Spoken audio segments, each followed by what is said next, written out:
Today on Killer Bites, I'm going to tell you about Colleen Stan's abduction. Back in the 70s, hitchhiking was a very popular way of getting around. There wasn't Uber, Lyft, bird scooters, or anything like that. Crazy, right?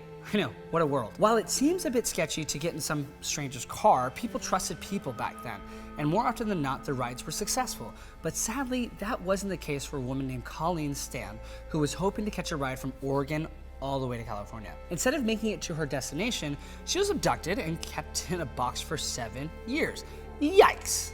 So here's her story. One May day in 1977, a 20-year-old Colleen Stan set out to hitchhike from her hometown of Eugene, Oregon, to somewhere in Northern California for a friend's birthday party. The whole hitchhiking thing wasn't new to Colleen. In fact, she considered herself an expert.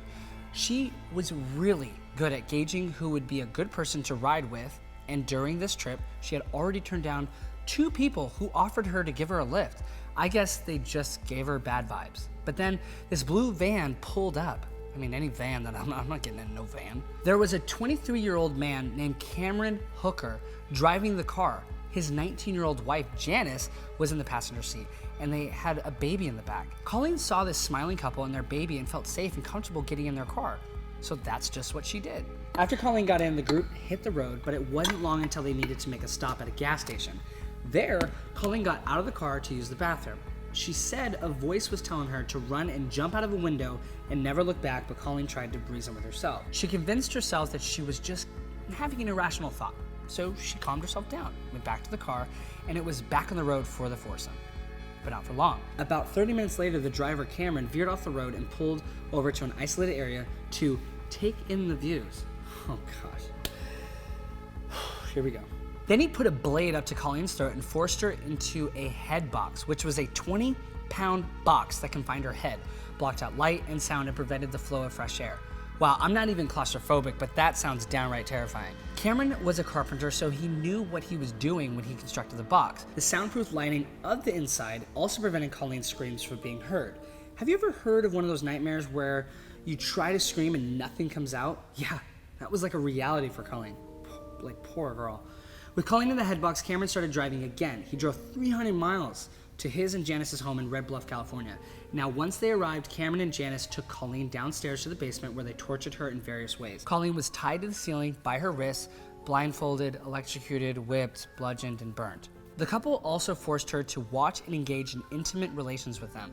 So, you may not have been able to determine all of those words I just said, but just know that Cameron and Janice did horrifically gruesome things to Colleen. After the couple was done with her for the day, Colleen was certain they were going to snuff her. But instead, they locked her in a small coffin-like box. Yikes. The box was a 3x6 wooden box that was too short for Colleen to lie down in, so she had to sit up in it. Now, you're probably thinking that it sounds super uncomfortable to sit that way overnight, but it wasn't just one night. Early on in Colleen's captivity, Cameron and Janice moved to a mobile home where they kept Colleen in that box under their bed for 7 years. I'm telling you, I repeat, 7 years. That's about 2,500 days. That's over 50,000 hours. At first, Colleen would be kept in there for the majority of the day. After a few years, she'd be let out for longer periods, but then Cameron freaked out about all the freedom that he was giving Colleen, so that's when he started keeping her in a box for 23 hours a day. Oh, and listen to this part. When Colleen had to relieve herself in the box, she seriously had to use a bedpan that she would move into place with her feet, and probably sit there in her own bodily fluid for hours until she was let out. Cameron put a small hole in the box for Colleen to get the tiniest bit of ventilation, but it still got up to 100 degrees in the summer. Colleen survived on scraps of food, and she wasn't allowed to make any noise in the box. I'm sorry, y'all, this story's rough. In the rare moments Colleen was let out of the box, she was physically tortured and forced to do chores. It seems like it's almost better for her to be in the box. Now, here's a question a lot of you are probably asking right now. Why didn't Colleen just try to escape? Well, Cameron and Janice brainwashed her into thinking they were like a part of a sketchy organization called The Company. They told Colleen that if she tried to escape, the company would take her out with bullets or nail her to a cross. One time, Janice told Colleen, if you step outside the door without permission from us, you might as well put a shotgun to your head and pull the trigger. They also threatened to hurt Colleen's family if she didn't do everything that they said. So yeah, Colleen was not going to risk anything by trying to escape, and I don't blame her. In January of 1978, Cameron and Janice forced Colleen to sign this demented contract where she would agree to be their servant. And in the contract, Colleen was renamed Kay, and she had to call Cameron master and Janice ma'am. I hate this. Like, does anyone else hate this? That same year, Janice gave birth to her and Cameron's second child, and she literally gave birth on her bed while Colleen was in the box underneath. In the spring of 1981, 3 years into her captivity, Colleen was allowed to visit her family. Wait, what? I wonder if they had any idea what happened to her all those years she was missing. Well, Colleen was forced to tell her parents that Cameron was her boyfriend and they were happily together. Her parents kind of thought maybe Colleen joined a cult or something, but they knew she was an adult capable of making her own decisions, so they just took her word for it. They even took a picture of Colleen and Cameron before driving off and waving as they left. Little did they know what was going on in actual reality. Over time, Colleen was let out of the box for longer periods of time to take care of Cameron and Janice's kids and do work around the house and the yard. And in May of 1984, her captors let her start working as a maid at a nearby hotel. She was also allowed to go on her runs by herself. Even with her newly granted freedoms, Colleen didn't try to escape. She was too scared that the company would whack her and her family. Now, to most people, the whole thing about the company may seem a little bit outlandish, but Colleen was very emotionally and mentally abused into thinking this was real. A psychology professor named Michelle weighed in on the situation by saying Colleen's belief of the company makes sense when put in perspective of her abduction. Michelle said, "It sounds a little unbelievable, but ask yourself, is not the fact that she's kept in a box under a bed completely wildly unbelievable? If everything you've ever thought in terms of predictability and safety is taken away, what is left of the psyche? This is not a one-time attack. This was pervasive for years." Yeah, I mean, I completely agree. And even if Colleen had an inkling that the company might not be real, I don't think it's something that she'd want to test out, given how high the stakes were. So now that you've heard about most of the horrific things that this woman was subjected to, let's get a better part of the story: Colleen's escape. You already know the reason Colleen never tried to run away was because she believed the whole thing about the organized group. But one day, Janice came clean. So when Cameron approached his wife about first finding a woman to keep captive, she agreed under one condition: that he would only engage in relations with her, the wife, not the woman he planned to abduct. Yeah, the couple was specifically on the hunt for someone they could abduct. So poor Colleen thought riding with this young, happy couple was a safe bet, but that couldn't be further from the truth. Sometime in 1984, Cameron came to Janice and said he wanted to make Colleen his second wife and find another woman to abduct. Janice didn't like that. Yeah, what is this, sister wives? Frustrated and upset, Janice went to a pastor and told him everything. The pastor was probably sitting there like, listening to her story, like, what? Once he finally was able to gather his thoughts and speak, the pastor told Janice to leave the marriage. After consulting the pastor, Janice went to the motel where Colleen was working. That was where she told her everything. Janice confessed that Cameron had been torturing and brainwashing her since they first met.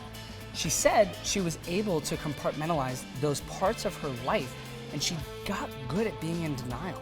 And then Janice told Colleen that the company wasn't a real thing, or at least Cameron wasn't part of it. She decided to help Colleen escape, but pleaded with Colleen to not say anything because she believed Cameron would be rehabilitated. Okay, that last part is a lie. There's no fixing Cameron, in my opinion. Seriously. Once Colleen found out that the truth, she immediately decided to get out. Run, girl, and never look back. Never. Colleen headed to a bus station where she called Cameron to tell her she was leaving. He burst into tears and later said in a court that it was a hard goodbye from a woman he loved. Boo-hoo, dude, you don't deserve love. Get out of here. After hanging up with her tormentor, Colleen hopped on a bus and headed home. In the following month, she didn't go to the cops, but per Janice's request, Colleen kept talking to Cameron on the phone to give him a chance to reform. Can we just drop the idea that the sicko was going to turn a new leaf after keeping a woman in a box for 7 years? There's just no coming back from that. 3 months after Colleen's escape, Janice finally called the cops to report Cameron. Literally, thank God. Janice told the authorities all about how Cameron kept Colleen captive for all those years, and she also said he was abducted, tortured, and snuffed another woman named Marie who disappeared in 1976. Yeah, there was another victim, and sadly she didn't make it out alive. And even though Janice was involved in the crimes and hiding the evidence, she worked with the police as a witness and was granted immunity. As soon as they were informed of the situation, detectives opened an investigation. They got a testimony from Janice, a testimony from Colleen, and gathered evidence from the Cameron's place, including the contract. With that, officers had plenty of evidence to go after Cameron. He was charged with assault and abduction using a blade. Investigators couldn't find evidence of Cameron slaying his first victim, Marie, so he wasn't facing any counts of execution. At the trial, Janice and Colleen both took the stand, and prosecutors presented several of Cameron's tools he used to afflict Colleen. When it came time for the jury to make their decision, it wouldn't be a tough one. He was found guilty on all counts and received a sentence of 104 years in jail with an opportunity of parole in 2022. What? At the sentencing, the judge said Cameron was the most dangerous psychopath he has ever dealt with, and who will always be a danger to women as long as he is alive.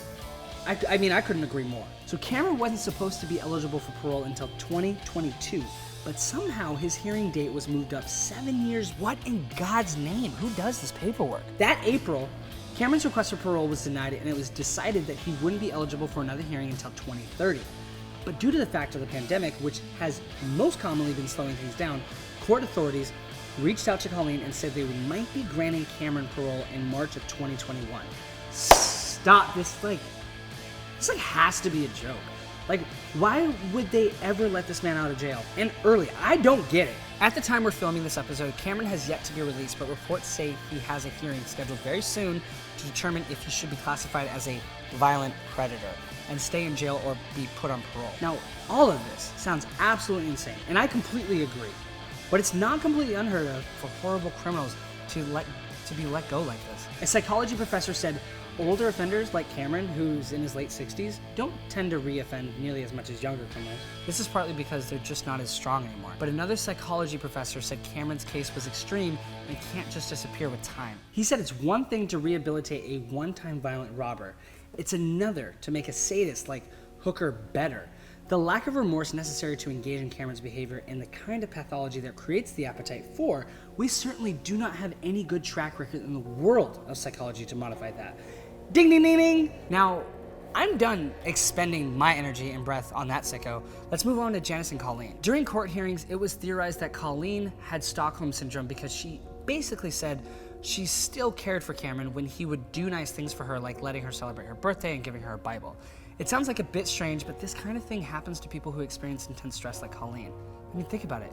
The woman was subjected to so many awful things, so anytime she got a glimmer of kindness from this man, it was a big freaking deal. Thankfully, Colleen underwent extensive therapy to talk through and cope with her traumatic experience. In addition to the mental and emotional pain, the poor woman suffered and is still suffering from chronic back and shoulder pain from all that time she spent in that box. Colleen has since changed her name, gotten married, given birth to a daughter, and earned a degree in accounting. She also joined an organization dedicated to helping women who have been mistreated. It's truly amazing how Colleen was able to survive those 7 brutal years and come out on the other side. In a later interview, she said she coped with her ordeal by compartmentalizing it. She told a journalist, "I learned I could go anywhere in my mind. You just remove yourself from the real situation going on and you go somewhere else. You just go somewhere pleasant, around people you love, whatever makes you happy." As for Janice, she also changed her name and stayed under the radar while raising her 2 daughters and allegedly working a job as a social worker. It is reported that Janice and Colleen don't keep in touch with one another, but they will forever be linked by the intense trauma they both experienced. And that, my friends, is the shocking and terrifying story of Colleen Stan, often described as unparalleled in FBI history. You know, as much as I wanted to be mad at Janice in the beginning, over time, I saw she was a victim of Cameron's wrongdoings too. She also is the main reason Colleen was able to escape and Cameron was thrown in jail. But I will say, why the fuck is he eligible for parole? That man deserves to rot in jail for the rest of his life. No, hold on, I take that back.